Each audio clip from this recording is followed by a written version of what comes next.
Hi students, we are learning the chapter motion in two dimensions.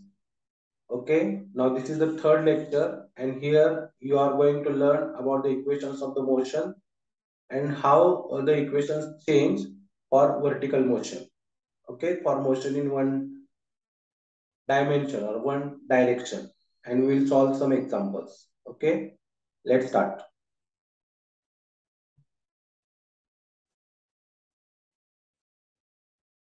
So we are learning motion in one dimension. Let us study equation of motion. So you know these three kinematic equations that you are learning in your 9th or 10th standard.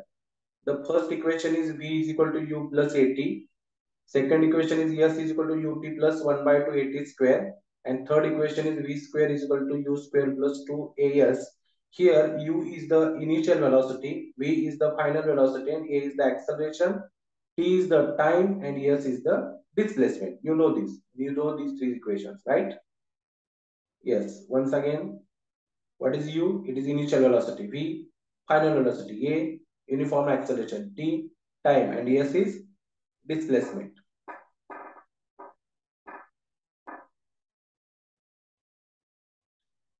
Now, while studying here kinematic equations, we have some considerations. That is, the acceleration is uniform, means acceleration is constant. Okay. And one more thing is the equations are to be applied vectorially. Okay equations are to be applied vectorially म्हणजे याच्यामध्ये velocity ही vector quantity आहे, displacement ही vector quantity आहे, acceleration ही vector quantity आहे. त्यामुळे प्रत्येकाच्या डोक्यावर आपण इथं बार काढलेले आहे. म्हणजे इक्वेशन आपण लिहिताना मगाशी आपण लिहिलं होतं ते बघा इथं काय त्याच्यात कुठेही वेक्टर नोटेशन आहेत का? नाहीये. पण आपल्याला आता इथं वेक्टर नोटेशन दाखवायचं. मग वेक्टर नोटेशन दाखवल्यामुळे तेच इक्वेशन्स काय तयार झाले? V bar is equal to U bar plus A bar T. S bar is equal to U bar T plus 1 by 2 A bar T. V square is equal to U square plus 2 A bar dot S bar. म्हणजे इथं तुम्हाला डायरेक्शनचा विचार करायचा आहे. Understand? Yes.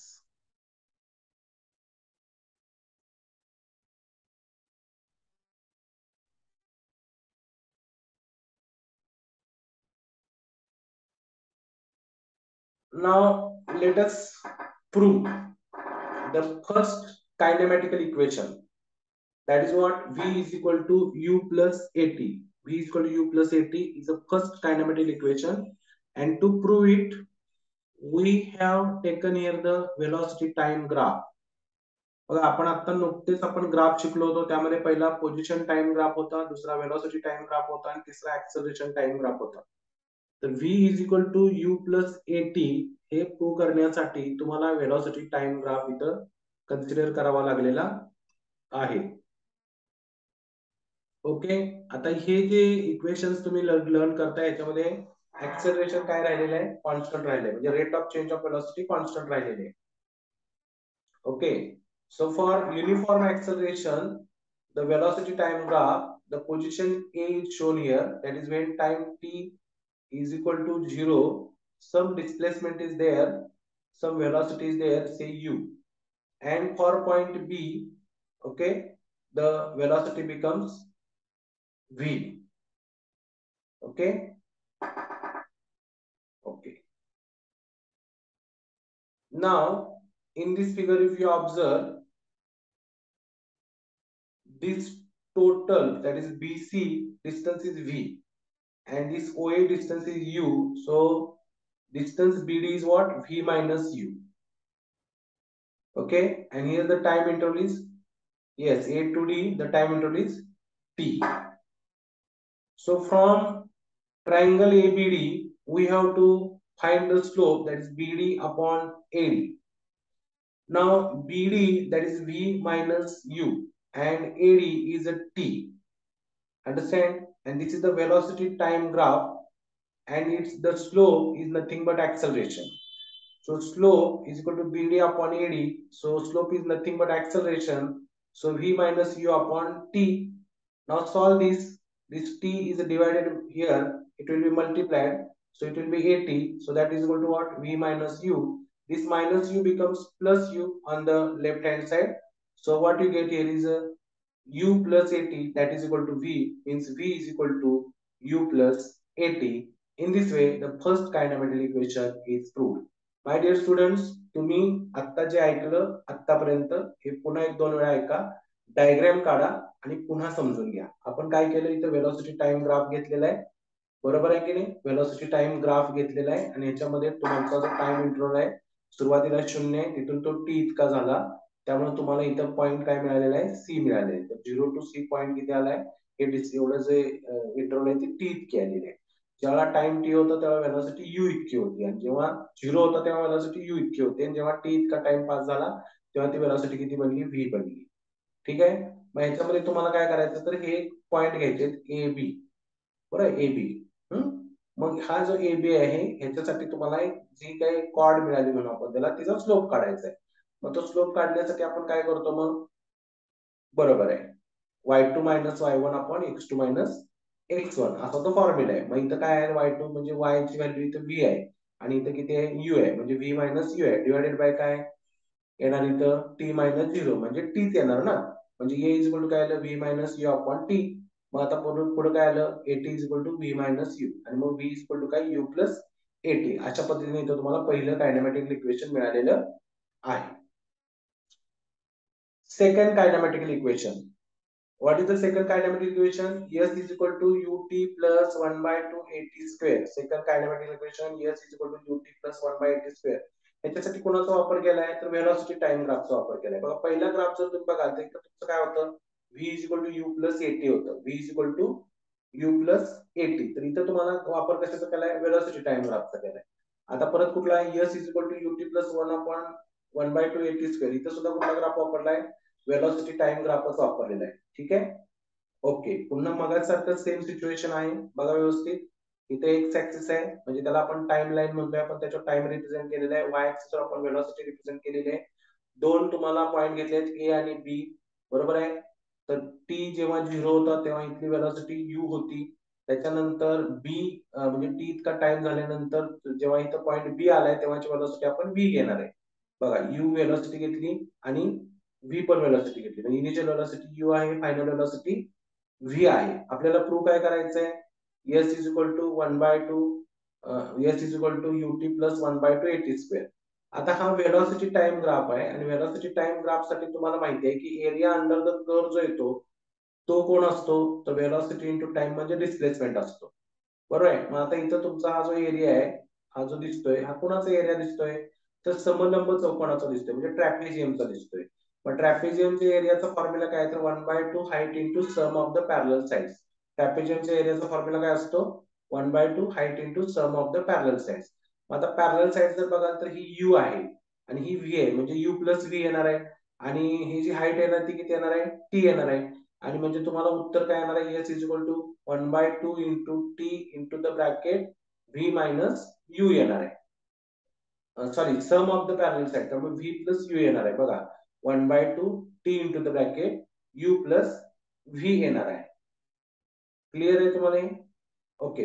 आता just आपण याच्यापूर्वी काय prove केलं होतं, V is equal to U plus AT, म्हणजे ह्या व्ही च्या जागी आपण काय वापरणार आहे, यू प्लस एटी वापरणार आहे. म्हणजे हे काय झालं तुमचं, 1 by 2 T into the bracket U plus AT. आता हे 1 बाय 2 टी ना आतमध्ये आपण मल्टिप्लाय करत जाऊया. ठीक आहे.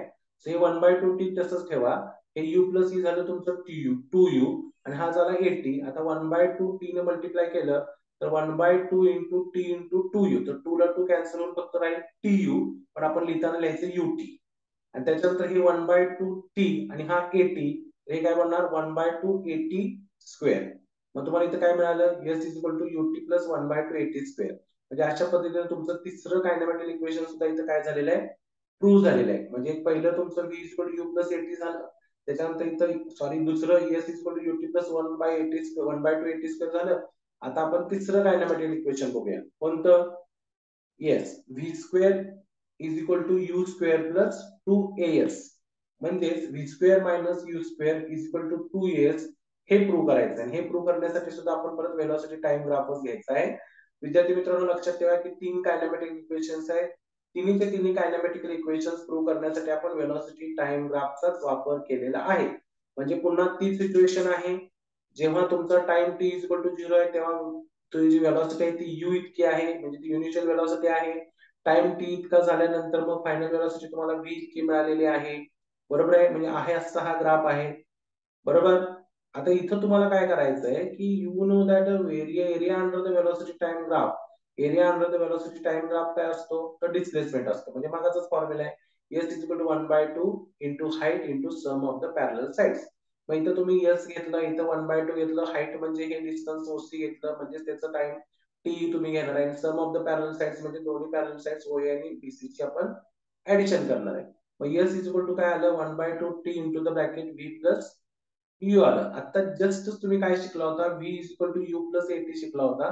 तर त्याच्यामधून t इज इक्वल टू तुम्ही वापरायचं v मायनस यू अपॉन ए. लक्षात घ्या की हे v हा प्लस यू आहे तो मायनस यू होईल, म्हणजे v मायनस यू होईल. हा जो a इथं मल्टिप्लाइड आहे तो डिवायडेड बाय जाईल, राईट. ते इथं वापरायचं. Ready? Okay. So now s is equal to 1/2. This is what v minus u upon a, and this is v plus u. Now this is what a minus b, and this is what a plus b. I know that when there is a minus b and a plus b, we can write what a square minus b square. So it is 1/2. Then this is a v square minus u square upon a, and that is equal to what? Yes. Now to these years, these 2 and a get multiplied. So that becomes what? 2as, and that is equal to what? V square minus u square. So what you get here is that v square minus u square is equal to 2as.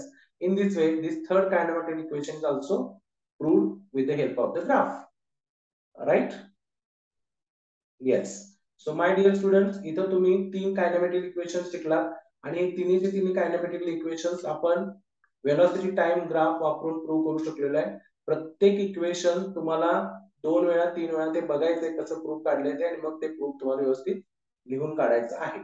आता आपण जे काही आपण हे kinematic equation शिकलो त्याच्यावर आधारित थोडी न्यूमेरिकल्स बघूया. My dear students, now let us focus on the numericals. We are going to solve numericals based on kinematical equations. So are you ready? So this is one example. A car moving with a speed of 20 meter per second is brought to rest in a time of 4 seconds.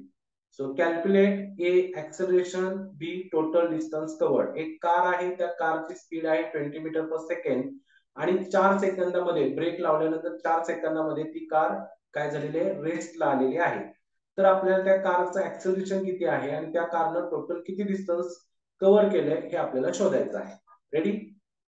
So see, we are given the initial velocity here, u is equal to 20 meter per second, and final velocity, because the car comes to the rest, so final velocity is 0. So initial velocity is 20 meter per second and final velocity is 0. The car is stopped, and during this, say the car has traveled the distance from A to B. Now you are given u, you are given v, you are given the time also, that is 4 seconds. Now what is the formula for the acceleration? That is what? Final velocity minus initial velocity upon time. Or we have the first kinematic equation, v is equal to u plus at. From this, acceleration is equal to what? V minus u upon t. So we get this answer, a is equal to 0 minus 20 upon 4, that is minus 20 upon 4, that is equal to minus 5. So what we get here is the acceleration, that is equal to minus 5 meter per second. Now why there is a negative sign? Because the car stopped here, means the speed is decreasing. जेव्हा तुमचं speed हे decreasing असतं तेव्हा तुम्हाला ऍक्सेलरेशनची value negative मिळते. त्याला आपण deceleration झालं असं पण म्हणू शकतो, किंवा रिटार्डेशन झालं असं पण आपण म्हणू शकतो. ओके. आता तुमच्याकडे कशा कशाची व्हॅल्यू आहे, v ची व्हॅल्यू आहे, u ची व्हॅल्यू आहे, t ची व्हॅल्यू आहे आणि a ची व्हॅल्यू आहे. आता तुम्हाला काय काढायचं आहे, डिस्टन्स कव्हर्ड काढायचं म्हणजे डिस्प्लेसमेंट काढायचं आहे. So what is the formula for displacement? That is the second kinematic equation, that is s is equal to ut plus 1/2 at square. Now s is equal to u is how much? 20. Then t is what? 4 seconds. Okay, plus this is 1/2 acceleration, you just have found it, minus 5 into t square, that is a 4 square. So what we get here is that 20 into 4, that is 80. This is what? Minus sign is here. Now 4 square, that is a 16. 16 divided by 2 is 8. 8 into 5 is 40. So 80 minus 40, that is 40. So s is equal to 40 meter. विद्यार्थी मित्रांनो, नीट लक्षात घ्या की ही car 20 metre पर second एवढ्या स्पीडने चालली होती आणि अचानक ब्रेक लावला, आणि ब्रेक लावल्यानंतर फक्त 4 सेकंदात ही कार थांबलेली आहे तरी सुद्धा विद्यार्थी मित्रांनो ती कार जवळजवळ 40 मीटर पुढे गेलेली आहे अर्जंट ब्रेक लावून सुद्धा. ह्या काही गोष्टी असतात ह्या तुम्ही समजल्या पाहिजे. नुसतं फिजिक्स शिकायचं आणि त्यातले फक्त मॅथमॅटिकल कॅल्क्युलेशन करायचे असं नाही करायचं, त्याच्यातले फॅक्ट सुद्धा तुम्ही चेक करायचे. Okay okay next.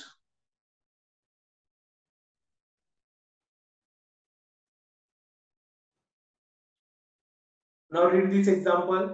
A body starting from rest moves with an acceleration of 1 meter per square second for 5 seconds. Find first final velocity, second total distance covered. एक body rest पासून सुरुवात केली तिने मोशनला म्हणजे u ची किंमत 0 आहे. त्यानंतर तिला जे मिळालेले ऍक्सेलरेशन आहे ते मिळालेले आहे 1 मीटर पर स्क्वेअर सेकंड आणि हे सगळं घडलेलं आहे 5 सेकंदात. तर मग फायनल व्हेलॉसिटी काय आणि total distance covered is equal to what. म्हणजे इथं सुद्धा पुन्हा तुम्हाला फर्स्ट कायनेमॅटिकल इक्वेशन आणि सेकंड कायनेमॅटिकल इक्वेशन वापरायचं आहे. So what is the information given here? The body starting from rest, so initial velocity u is equal to 0. It has achieved the acceleration of 1 meter per second square in 5 seconds. So time is 5 seconds and the acceleration is 1 meter per square second. Now you have this first kinematical equation u v is equal to u plus at. So v is equal to u is a 0 plus 1 into t, that is 5. So v we get here is a 5 meter per second. Means after 5 seconds the velocity attained by this vehicle or for this body is 5 meter per second. Okay, now the total distance covered. So what is the formula we have is a v square is equal to u square plus 2as. Now v square, that is 5 square, that is equal to 25. Zeros, u is a 0, so it is a 0 square, that is a 0 plus 2 into a is a 1 and s is yes, because we don't know, we want to find the distance covered. Now this will be what, 25 is equal to 2 into s. So 25 is equal to 2 into s, so s is equal to 25 upon 2 and that comes what, 12.5 meter. Understand. समजा एखाद्या स्टुडंटने v square is equal to u square plus 2as याच्याऐवजी s is equal to ut plus 1 half at square हा formula वापरला असता तर उत्तर नसतं का आलं? आलं असतं. ते पण वापरा. तुम्हाला एक ऍक्टिव्हिटी देतोय. s is equal to ut plus 1 half at square हा फॉर्म्युला वापरा आणि उत्तर काढा. तरी सुद्धा तुम्हाला s किती येईल? 12.5 मीटर येईल. ओके, तीन कायनेमॅटिक इक्वेशन्स आहेत आपले. तिन्ही पैकी कोणाचाही वापर करून तुम्हाला उत्तर निघत असेल तर तुम्हाला ते काढता आलं पाहिजे.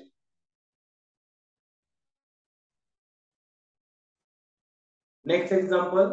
A body is moving with velocity of 10 meter per second at A and is moving with velocity 15 meter per second when it reaches to point B. If distance between A and B is 20 meter, then find the acceleration of the body. Okay, point A च्या वेळेला बॉडीची जी velocity आहे ती 10 metre per second आहे. Point बी च्या तिथे पोहोचेपर्यंत ती 15 मीटर पर सेकंद झालेली आहे. तर ए आणि बी मधलं जे डिस्टन्स आहे ते 20 मीटर आहे. तर तुम्हाला प्रश्न विचारलाय व्हॉट इज द acceleration. खूप छान. So u is a 10 meter per second, v is a 15 meter per second. Okay, the distance traveled is s is equal to 20 meter per second and we are asked for the acceleration. So v is given, u is given, s is given and asked is a. So we are going to use the third kinematic equation. Understand? So it is v square is equal to u square plus 2as. Now what we want is acceleration. So that is a v square minus u square divided by 2s. Now this is a 15 square minus 10 square divided by 2 into 20. 15 square is a 225 minus 1. 10 square is 100. So it comes to what, 125. 125 divided by 40. And if you calculate it properly, you will get the answer as a 3.12 meter per square second. So here we have used the third kinematical equation. V square is equal to u square plus 2as. My dear students, we are learning what motion in one dimension, and now what we are going to consider is a vertical motion. Vertical motion. Yes. So this is what is a vertical motion. So if we throw a ball vertically toward the sky, so what we observe is that it will attain some height. As it is going on and on, its velocity goes on decreasing. It will reach at the highest point where the velocity will be 0 and again it will start to fall down. Yes. So now what we want to know is that at the highest point the velocity will be 0, but at certain in between that journey, say at a height h, what will be the velocity. Now, my dear students, vertical motion is under the control of the gravitational force or gravitational acceleration. Remember that. Now, while considering the vertical motion, we have take all the vectors in upward direction as a positive. Okay, so we take u as a positive, we take v as a positive, we take height as a positive. Okay, but the acceleration, that is acceleration due to gravity, that is always acting towards the ground, so we take it as a negative. So there is a minus g. A ची value आपल्याला इथं minus जी घ्यायची आहे, बाकी सगळ्या value आपल्याला positive घ्यायचे आहेत. डिस्प्लेसमेंट हे इथं h नी दाखवायचं आहे कारण ही वर्टिकल मोशन आहे. So v square is equal to u square plus 2as. So v square is equal to u square plus 2. Acceleration is a minus g and s is what, h. So what we get here is a v is equal to plus minus under root u square minus 2gh. म्हणजे इथं आपण काय केलं, हे v square is equal to u square minus 2gh आहे, त्याचंच आपल्याला square route काढायचं आहे. So v is equal to plus minus under root v square minus 2gh. Now, when to take the value positive and when to take the value negative. So when the body is moving in upward direction, we have to take the positive value. See here, when the particle is going up, take the positive value. When the particle is coming down, take the negative value. For this velocity v, we are getting both these signs, plus and minus. यातला plus कधी घ्यायचा आणि minus कधी घ्यायचा, तर जेव्हा motion vertical आहे, upward आहे, तेव्हा पॉझिटिव्ह घ्या आणि डाऊनवर्ड आहे तेव्हा निगेटिव्ह घ्या. लक्षात ठेवायला एकदम सोपं आहे. वाय ऍक्सिस लक्षात ठेवायचा. वाय ऍक्सिस वर किती असतो, वाय ऍक्सिस वरचे सगळे कोऑर्डिनेट्स वर कसे असतात, पॉझिटिव्ह असतात, खाली कसे असतात, निगेटिव्ह असतात. So simple. Okay okay. Now the thing is that the speed of the ball will be the same at a particular height for going up or going down. Yes, आता तुम्हाला माहित आहे की स्पीड ऑफ द बॉल सुरुवातीला जास्त असणार आहे आणि जेव्हा ते हायेस्ट पॉइंटला जाणार तेव्हा त्याचं स्पीड 0 झालेलं असणार आहे. पण ते स्पीड कमी कमी कमी होत जाऊन तिथं 0 झालेलं असणार आहे. पण जेव्हा ते परत रिटर्न येईल, तुमच्या ग्राउंडच्या दिशेने परत येईल, तेव्हा त्याचं स्पीड परत परत परत वाढत जाणार आहे. समजून चला की तुमचा एक बॉल तुम्ही फेकलेला आहे, तो 10 मीटर एवढ्या हाईटवर गेलेला आहे.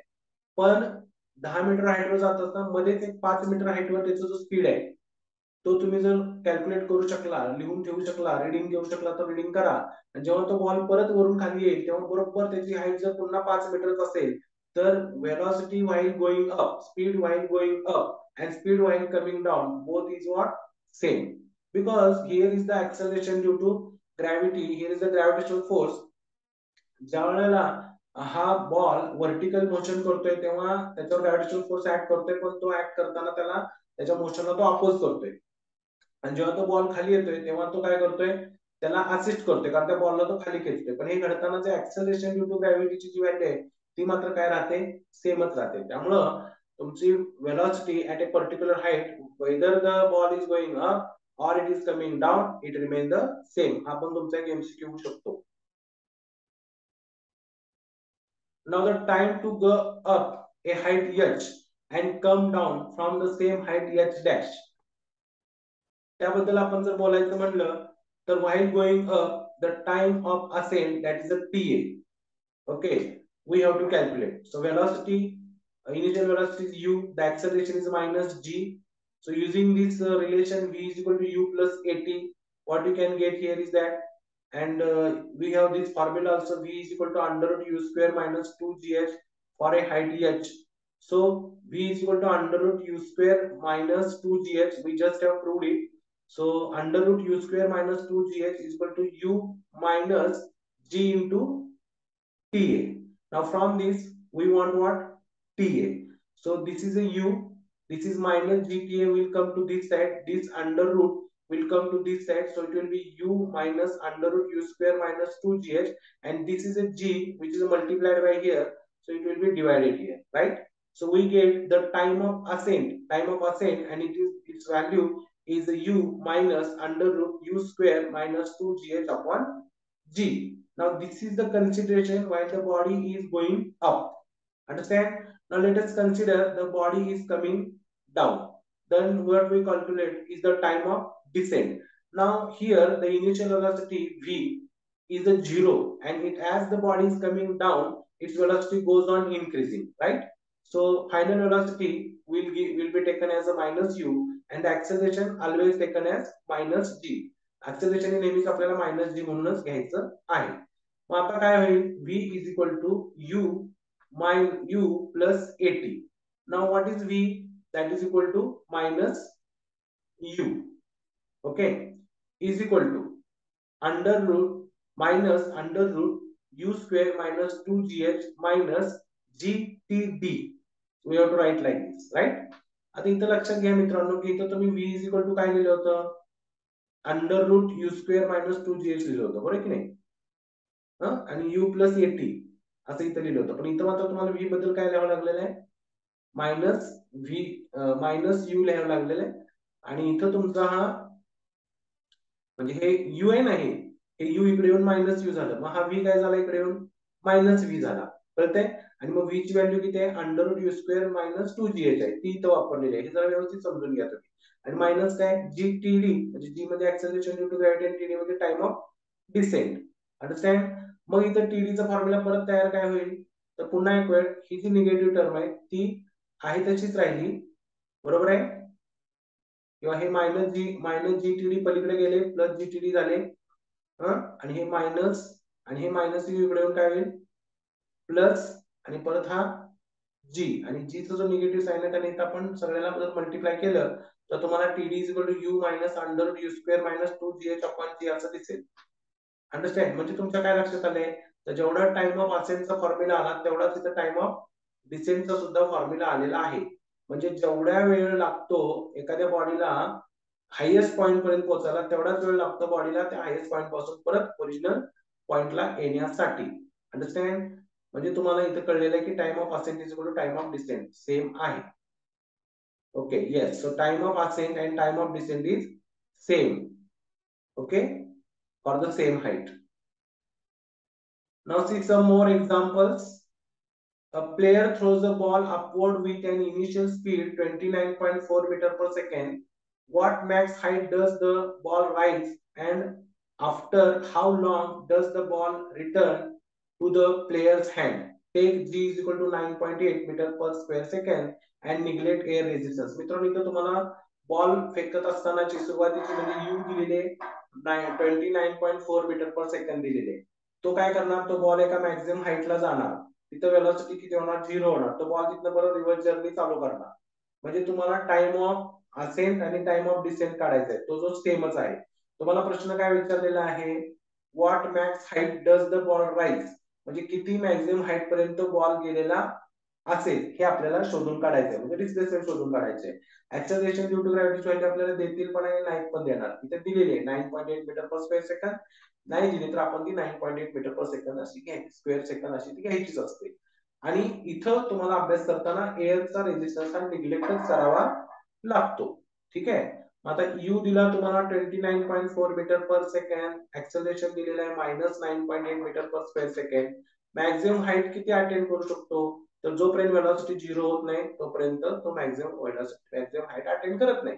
म्हणून मग आपल्याला मॅक्सिमम हाईट कॅल्क्युलेट करण्यासाठी v ची किंमत म्हणजे फायनल वेलॉसिटीची किंमत आपल्याला इथं 0 वापरावी लागेल. मग s इज इक्वल टू काय? h. आपल्याला थर्ड कायनेमॅटिक इक्वेशन आहे v square is equal to u square plus 2as. त्याच्यामध्ये किमती वापरूया. v इज इक्वल टू 0 त्यामुळे 0 आलं. u स्क्वेअर म्हणजे 29.4 चा स्क्वेअर प्लस 2 a म्हणजे ऍक्सेलरेशन ते घ्यायचंय मायनस 9.8 आणि इंटू h. आता हे तुम्ही व्यवस्थित जर सोडवलं तर हा निगेटिव्ह जाऊन इकडे पॉझिटिव्ह होईल, म्हणजे 2 into 9.8 into h that is equal to 29.4 चा स्क्वेअर. आता हा कार्यक्रम मित्रांनो तुम्हाला लॉग टेबल वापरून करायचा आहे.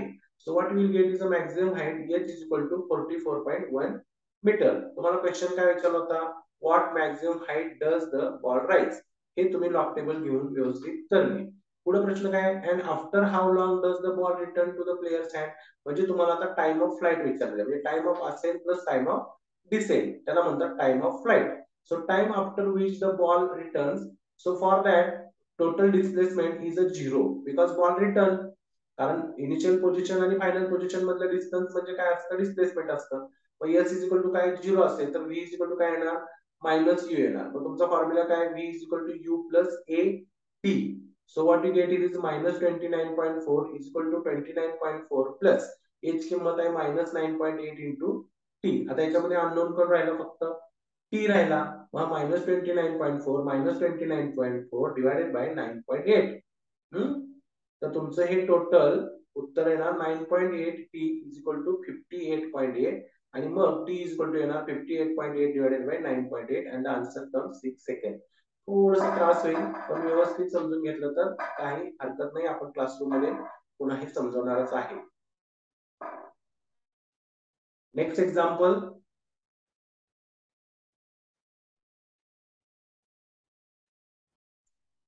A stone is projected vertically up with a velocity of 40 meter per second. चला इनिशियल वेलोसिटी तुम्हाला देऊन ठेवली v u ती असते 40 मीटर पर सेकंड आणि तीच मायनस निगेटिव्ह झाली की ती v बनते. हे लक्षात ठेवा आतापासूनच. Find the maximum height reached. ठीक आहे, ते पण काढता येईल. Find the height at the end of the 2 second. 2 सेकंद नंतर किती हाईट असेल ते सांगा. त्याचवर find the velocity at the end of the 3 second. Okay, no problem.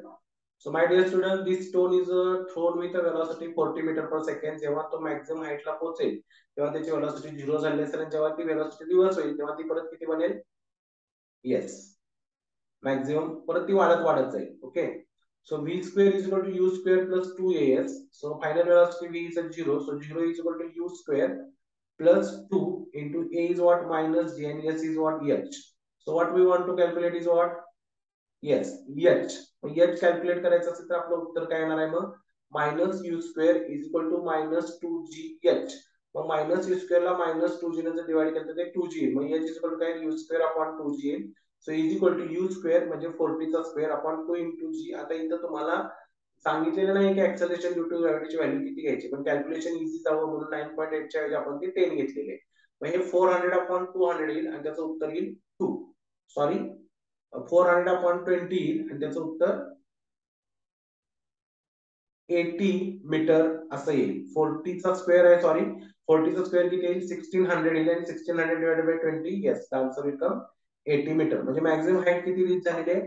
80 metre एवढी हाईट रीच झालेली आहे. प्रश्न तुम्हाला पुढचा विचारलाय, find the height at the end of the 2 second. म्हणजे 2 सेकंद एवढ्या वेळेनंतरची डिस्प्लेसमेंट किती असेल? So we have the formula s is equal to ut plus 1 by 2 80 square. So why we will call it as s1? Because two displacements are asked, two heights are asked, one after 2 seconds and other after 3 seconds. Out of that now we are finding what?